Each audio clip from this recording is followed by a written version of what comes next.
Welcome to Kirk Your Enthusiasm. This is an incredibly impromptu episode where I am joined by my friend Jason Gallagher and my other friend Tyler Parker. Now, you guys might be wondering why this came together in a rush. Simple fact of the matter is, we don't have a lot of time till the series starts, and I like asking people for favors in the last minute. Guys, tell us your background together and why in the world you guys wanted to do this show, because I think you need this. You two need this before the Thunder play the Mavericks. Our background. First off, thanks for having me. I got so much to get off my chest. One of them, I didn't realize your intro music was so sexy. That's some sexy music. All right. Tyler and I, we went to college together. We were very good friends. We actually used to not like each other at first because my wife and I were an on and off again relationship.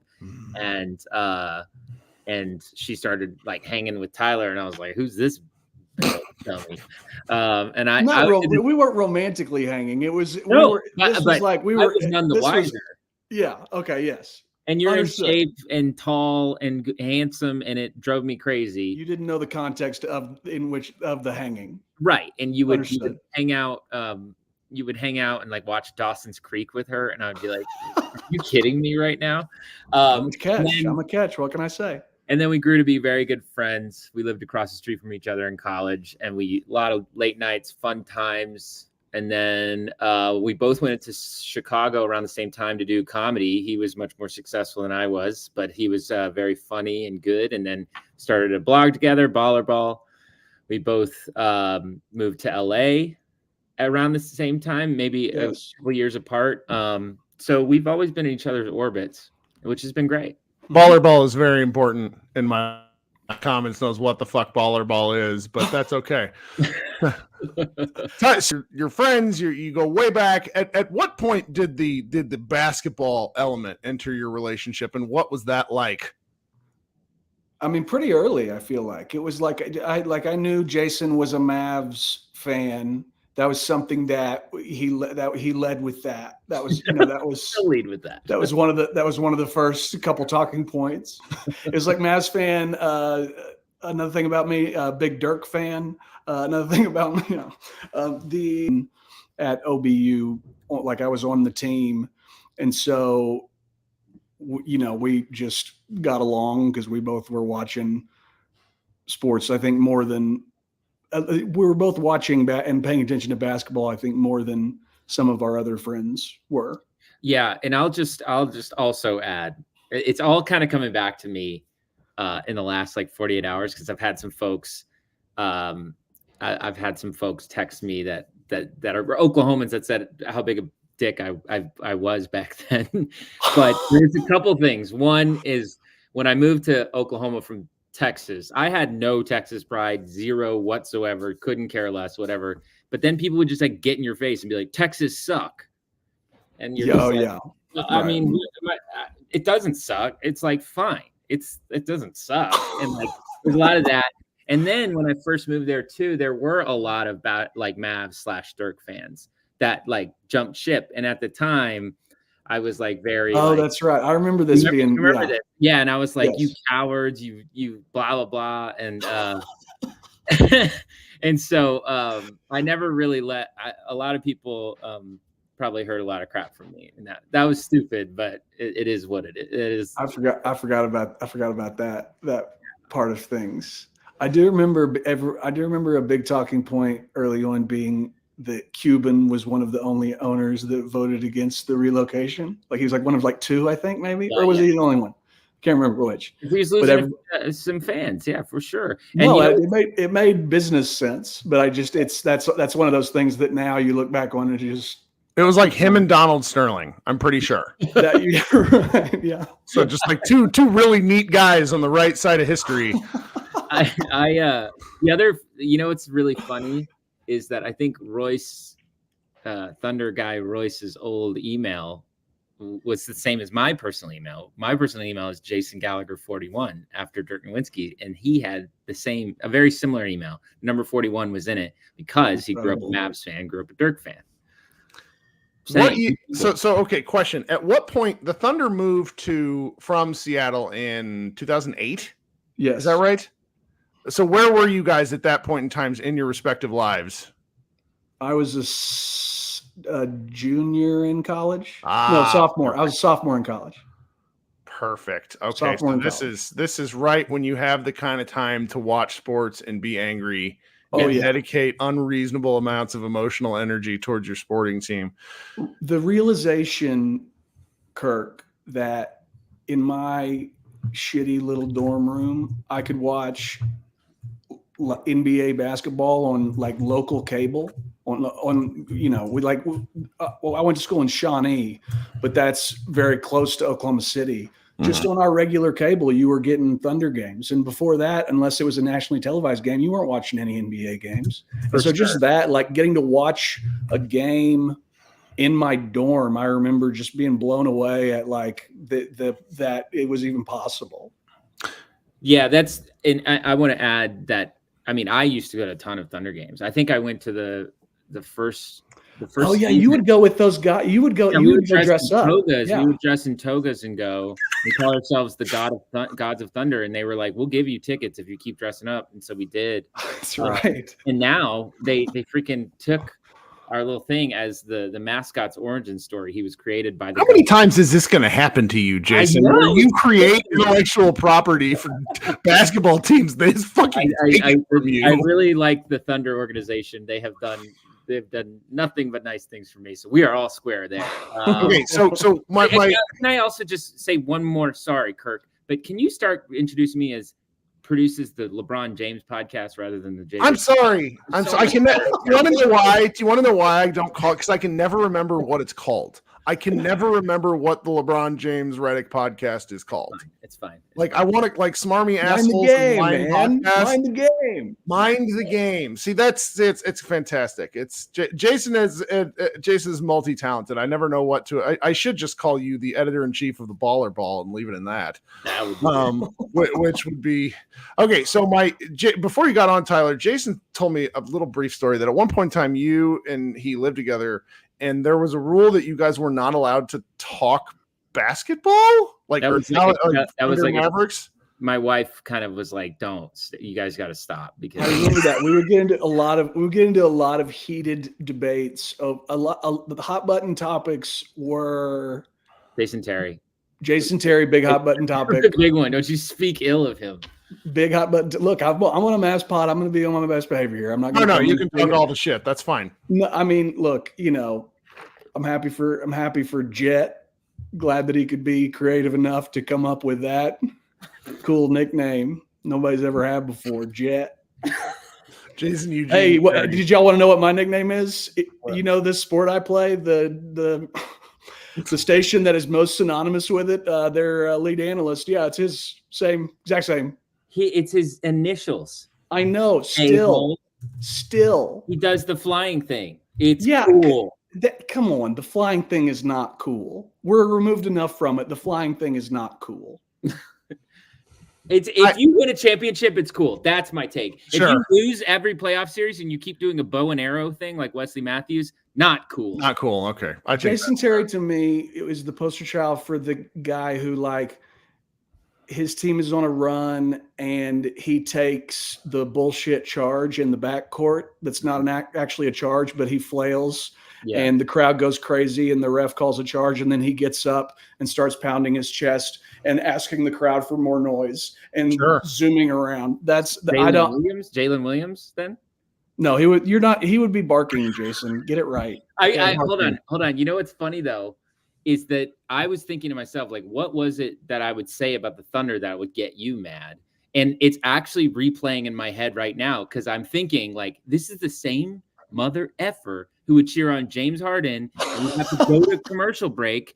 And after the slow-mo above the camera, you see that he never got hit, and he just lied. He is early. This is why we had to do this. Like, you guys need to reignite the James hatred. Harden would literally lay on the ground for the entire commercial break, and then they're like, he never got hit. What do we do? And you're talking about Jason Terry?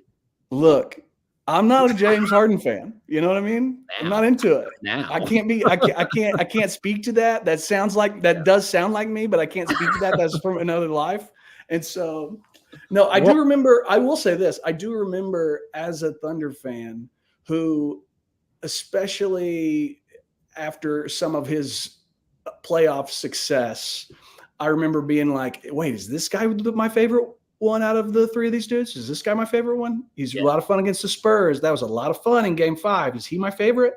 Yeah. And the thing that would keep him from ultimately ever becoming my favorite was this sort of stuff. The phantom elbow that didn't connect, but we grab our. It was the theatrics got in the way of which that has proven to be his MO. So, yeah. So all right. I have a couple of questions because we have like 10 minutes. Then Jason and I both have to go do things. The first Tyler, who are some of your least favorite Dallas Mavericks? JJ Barea, for sure. Wow, fast. You had that on the clip. JJ Barea is my least favorite kind of instigator. And I understand I'm talking about a Mavs legend, and I respect that he did what he did at 5'5" or whatever he is. Obviously, incredibly skilled. We know. Love it all. No. It's fine. No, this is pure hate. I need the hate. That's what this is about. This is such a touchy-feely series coming, and I need to be angry. He is the kind of player that would act like he wasn't an instigator. He wouldn't be loud and proud about his instigations. He would be tugging on shorts, giving little elbows, flopping, things like that, and taking advantage of the fact that he was small. I understand he had to do that in order to survive, but then he would act so above it whenever players would get mad at him. And he would be like, "What are you?" He would be incredulous that players would be frustrated with him when his entire thing is trying to get people mad at him. It's fantastic. Who else? Yes. Where does Salamedri fall in your? Oh my God, I did hate Salamedri so much. You want to know? I also hate Salamedri, so I get it. That is one of my least favorite. Yeah, he stayed on the roster for like a couple years simply because like Luca just loved him. And like Luca was like it was like his older brother, and if anyone messed with Luca, that's why I'm like, thank God we have like a Gafford type right now, because like we didn't have that forever. I gotta tell you, I call into question Luca's decision making if he's seeing a lot of good in Salamedri. You know what I mean? I don't like he latches on so Rick Carlisle was apparently really mean to Mejri, and he hated Rick. So he was like he took him on, like they were teammates on old team, but that made him double down. Really. Got you. But who else? I do remember. Who were the other guys? I got one. So I want to know, like, when you see Ray Felton nowadays, and if you haven't seen Ray Felton nowadays, it's quite the look. He is he's expanded, is what I'll say. Yes. Do you? As we all have, Yeah. Right, but he's in particular. Can you believe Ray Felton single-handedly beat the Thunder in a playoff game? I'll tell you what is even more brutal is that happened, and then I had to cheer for him futilely years later as my Thunder got pieced out of the first round by the Blazers in 2019. That was like when a sobering moment in my life as an NBA fan is when I was like, man, we need Felton to play better. And it's like, oh no, if that's where you're at, if that's like where your mind goes, like, man, we need some help. Let's turn to Ray. Even at that point, that's not good news for your team. But that said, he always played very hard when he was with the Thunder. But yes, I do remember hating him during the series you're talking about. Jason, do you have any Thunder players beyond James Harden that you truly loathe? Man, not really. I didn't like Perk at the time. I remember. I haven't liked Perk since I was 17 Right. years old, and I've discovered him out in Beaumont, Ozen, Texas, and his He big had dumb ass. he had a year where he went at Durant. It was just after he retired. That was a solid Perk year. But I didn't like him when he played. I didn't like Kevin at the time. But I didn't loathe him, but I didn't like him. But what's funny about me is that, and Tyler knows this, that Russ is like my favorite non-Maverick of all time. I love Russ.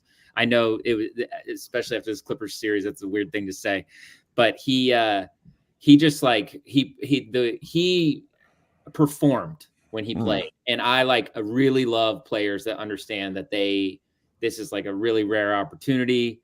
Let's have some fun with it. I see. Let's yell at some children who are on the sidelines. He would make it feel like an event, you know. Yeah.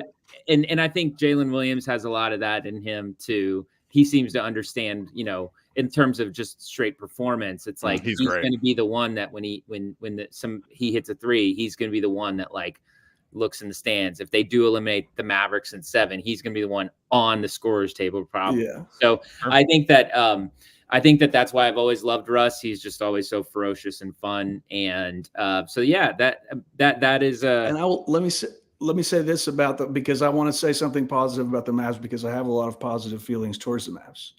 And I want you to know I have so much respect for the Mavs that I'm not doing my Rick's bit, which I thought about doing, but I decided against it. Great bit. I like it, but I just wanted to, you know, the